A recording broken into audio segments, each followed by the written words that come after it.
Hi, so we're going to talk about equitable estoppel for a minute. Equitable estoppel is a defense. It's something that you raise when someone makes a claim against you. And so let me just read a couple things from a case, and then I'll translate this nonsense legal language into something that anyone can understand.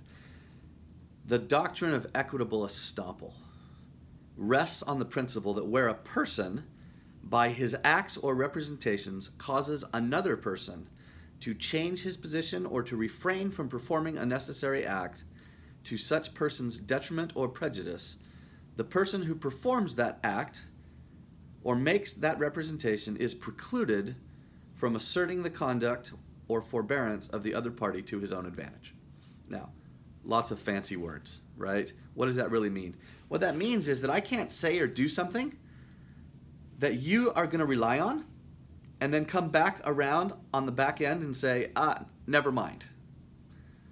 I actually don't want you to do that, or I need something different. Because it's not fair. That's why it's called equitable estoppel. It's an equitable defense. When does it apply? It might apply in a scenario where, for example, in a divorce case where someone is required to pay certain expenses. Let's say each person is supposed to pay 50% of the medical expenses for their children. And one of the parents has a lot of money and the other one doesn't have very much money. And so the parent with a lot of money says, you know what, I'm just going to take care of it. And the other parent says, okay, thank you so much. Well, let's say that goes on for a while.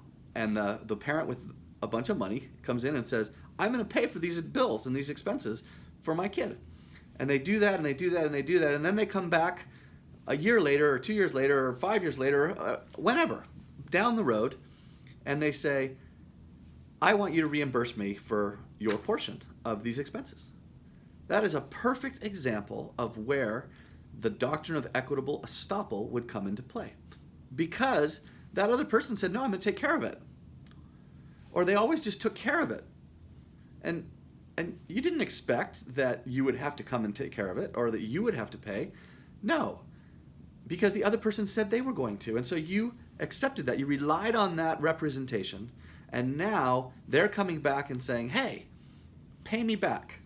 And your response is, no, because I already relied on your representation. That is the defense of equitable estoppel. Now, to prove equitable estoppel, or to establish that as a defense, there are some elements that you have to basically show. The first is there has to be some admission, statement, or act by the other person. So in the example that I just used, when the other person says, no, I'm going to take care of it, and then they do, that's both a representation and an act, right? They said they were going to, and then they did immediately after. And so you have a representation and an act by that person. The second thing that you have to prove is that you relied on that. And did you? Well, in this scenario, in this example that I'm using right now, yes, you did. You relied on what the other person said. You didn't pay because they did. You didn't go pay additional money to the doctor or whatever to pay for that expense.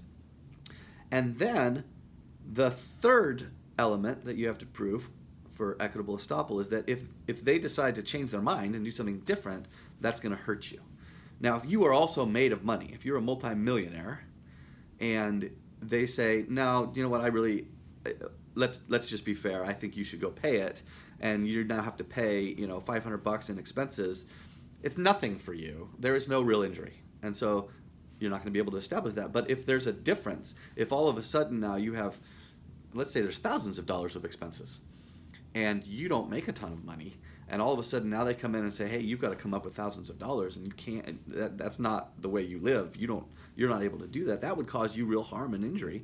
And so that's the third element, is injury resulting if we were to allow that other person to come back and change their mind, so to speak.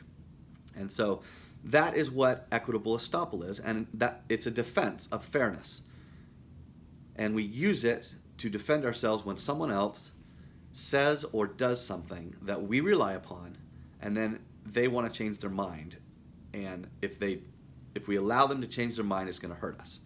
And so that's how equitable estoppel works in its simplest form.